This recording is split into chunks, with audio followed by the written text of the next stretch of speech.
ہماری طرف سے آئینی ترمیم کے لیے کوئی ڈیڈ لائن نہیں، حکومت کے لیے ہو سکتی ہے۔ اسلام آباد میں بلاول بھٹو زرداری کی صحافیوں سے گفتگو۔ حکومت کے پاس ضمیر پر ووٹ لینے کا آپشن موجود ہے، اس کے باوجود اتفاق رائے کی کوشش کی جا رہی ہے۔ پیپلز پارٹی تمام سیاسی جماعتوں کو ساتھ لے کر چلنا چاہتی ہے۔ جے یو آئی کا ڈرافٹ آئے گا تو بیٹھ کر دیکھیں گے۔ ایوان صدر میں 5 بڑے بیٹھے تھے تو یقینی طور پر سنجیدہ بات ہوگی۔ بانی پی ٹی آئی اور ان کی جماعت کو ہر ایشو پر موقع دیا، انہوں نے غیر سنجیدگی دکھائی۔ بانی پی ٹی آئی آج بھی سیاستدانوں سے نہیں اسٹیبلشمنٹ سے بات کرنا چاہتا ہے۔ مجھے تو بانی پی ٹی آئی کا کوئی سیاسی مستقبل نظر نہیں آتا۔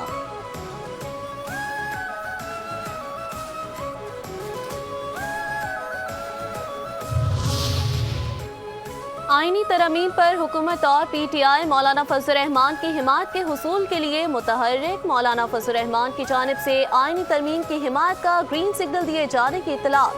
جے یو آئی اپنی آئینی ترمیم کا مسودہ حکومت سے شیئر کرے گی۔ حکومت کا قومی اسمبلی اور سینٹ کے اجلاس 18 اکتوبر کو بلانے کا فیصلہ۔ اجلاس میں آئینی ترمیم پیش کیے جانے کا امکان۔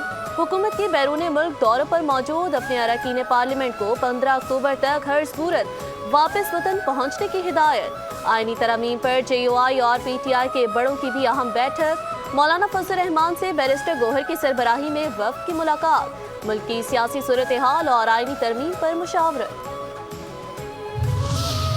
وفاقی کابینہ کا خصوصی اجلاس کل طلب، خصوصی قانون سازی ٹیبل ایجنڈے کے طور پر پیش ہونے کا امکان۔ ذرائع کے مطابق وفاقی کابینہ کا خصوصی اجلاس وزیر اعظم ہاؤس میں ہوگا۔ اجلاس میں ایس آئی ایف سی اور مختلف ممالک کے ساتھ ایم او یوز اور معاہدوں کی منظوری دی جائے گی۔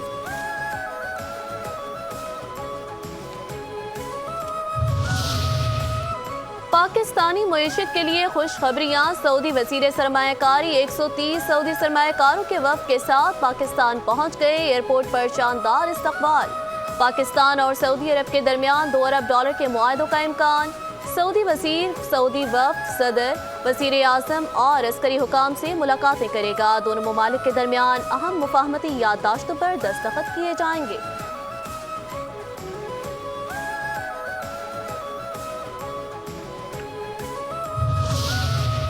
ملک کی معیشت کے لیے ایک اور بڑی خبر۔ ایشیائی ترقیاتی بینک نے 3 سال میں پاکستان کو $6 ارب فراہم کرنے کا فیصلہ کر لیا۔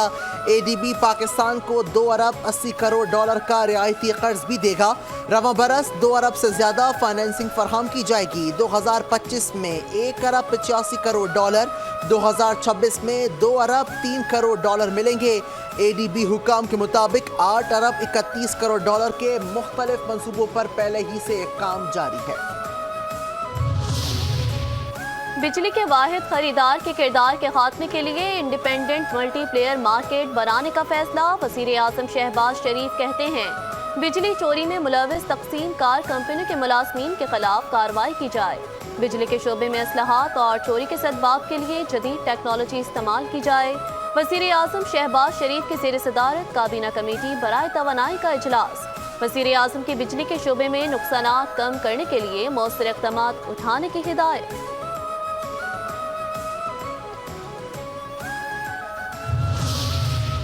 بجلی معاہدوں پر حکومتی ٹاسک فورس اور آئی پی پیز کے مذاکرات میں پیش رفت۔ لال پیر پاور کے بعد ہب پاور بھی قبل از وقت معاہدہ ختم کرنے پر تیار۔ ہب پاور کمپنی کے بورڈ آف ڈائریکٹرز کا ہنگامی اجلاس کل طلب۔ بجلی معاہدے قبل از وقت ختم کرنے کی منظوری لی جائے گی۔ لال پیر اور ہب پاور کے بجلی معاہدے 2027 میں ختم ہو رہے ہیں۔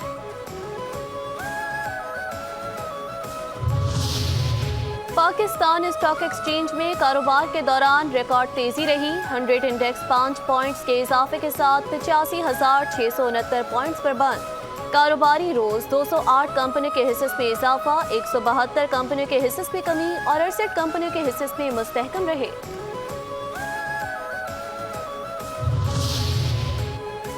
بلوچستان کے ضلع جوب میں دہشت گردوں کی ایف سی کیمپ میں داخلے کی کوشش ناکام۔ سیکیورٹی فورسز کی مؤثر جوابی کارروائی میں 2 دہشت گرد جہنم واصل، 1 سیکیورٹی اہلکار شہید۔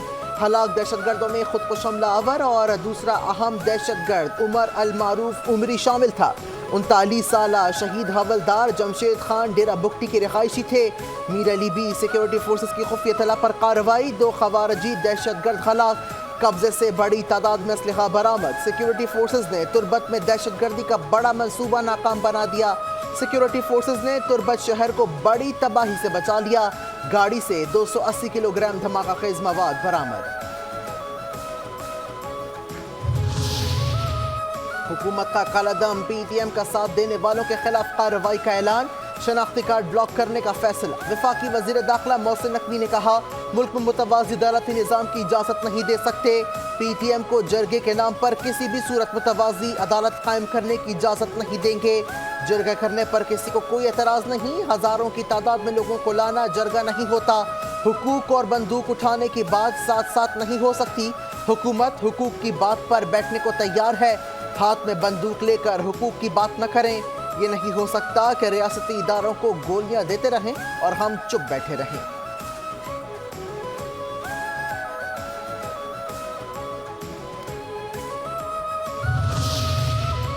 پی پی آئینی ترامیم کی بات عدالتی اصلاحات کے لیے کر رہی ہے، موجودہ عدالتی نظام عوام کو انصاف فراہم نہیں کر رہا۔ رہنما پیپلز پارٹی راجہ پرویز اشرف کی پریس کانفرنس، کہتے ہیں انصاف میں تاخیر کا مطلب انصاف سے انکار ہے۔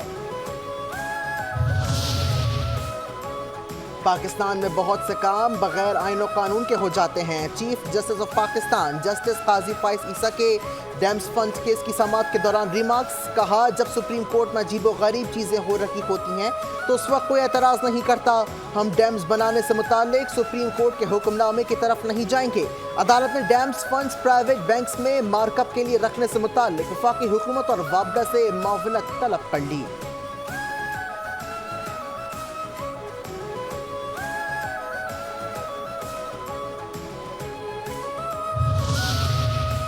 وزیر اعلیٰ پنجاب مریم نواز نے گرین پنجاب ایپ کا اجرا کر دیا، کہتی ہیں نواز شریف نے کبھی قوم سے جھوٹا وعدہ نہیں کیا، باتوں کے بجائے عملی اقدامات کر رہے ہیں، قدرتی ماحول کو بہتر بنانا سب کی ذمہ داری ہے، ٹیکنالوجی کے ذریعے آگے بڑھنے کی راہیں تلاش کر رہے ہیں۔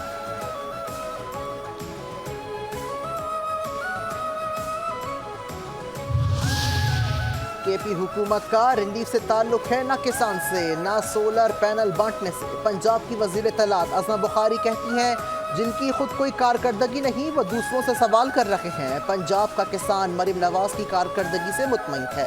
مریم نواز کسانوں کے لیے پیکج پر عمل درآمد شروع کر چکی ہیں، ہزاروں ٹریکٹر تقسیم کرنے جا رہے ہیں، 1.5 لاکھ کسان کارڈ تقسیم کرنے جا رہے ہیں۔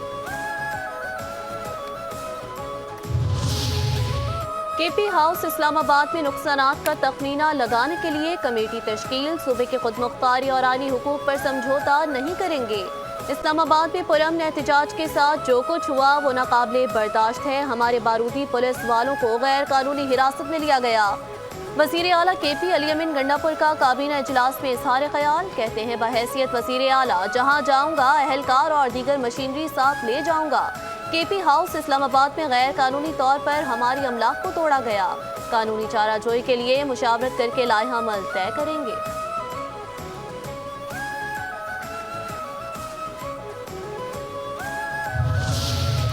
خیبر پختونخوا حکومت نے پولیس کے اختیارات میں کمی کا فیصلہ کر لیا، ذرائع کے مطابق کابینہ اجلاس میں پولیس ایکٹ 2017 میں ترامیم کی منظوری دے دی، پولیس ایکٹ صوبائی اسمبلی میں پیش کیا جائے گا۔ آئی جی خیبر پختونخوا کے اختیارات محدود کر دیے گئے، آئی جی کے تمام بڑے اختیارات وزیر اعلیٰ کے پاس ہوں گے۔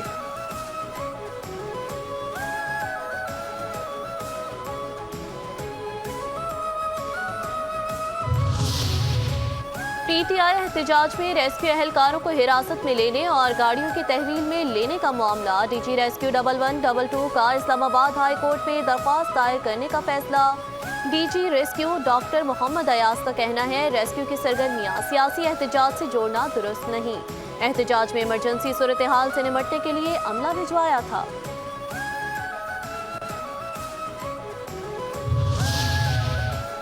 اسلام آباد میں احتجاج کی آڑ میں شرپسندی کرنے والے مزید افغانیوں کے ہوش ربا اعترافی بیانات منظر عام پر آ گئے۔ پرامن احتجاج کا لبادہ اوڑھے شرپسند بلوائیوں نے ریاست کے خلاف تمام حدیں پار کر دیں، انتشار اور فساد پھیلانے والے متعدد شرپسندوں کو گرفتار کر لیا گیا ہے۔ شرپسند نے بتایا کہ میرا نام عبدالقادر ہے، افغانستان سے تعلق ہے، پشاور میں مزدوری کرتا ہوں۔ جاوید نامی شخص نے 5000 روپے دے کر ایک دن کی مزدوری کا کہا، جاوید نے 1 دن کے پیسے دیے، 2 دن کے نہیں دیے۔ ہمیں ہدایت دی کہ پی ٹی آئی کے جلسے میں جا کر توڑ پھوڑ کرو اور گاڑیوں کا اور کار گھروں کو آگ لگا دو۔ دوسرے شرپسند امانت خالق کا تعلق پشاور سے ہے۔ اس نے کہا کہ پی ٹی آئی سے پیسے لے کر پرتشدد کارروائی میں ملوث ہونے سے دور رہیں۔ یہ شرپسند عناصر املاک کو توڑ کر ملک اور قوم کا نقصان نہ کریں، گاڑیاں نہ جلائیں اور سڑکوں کو بھی خراب کریں۔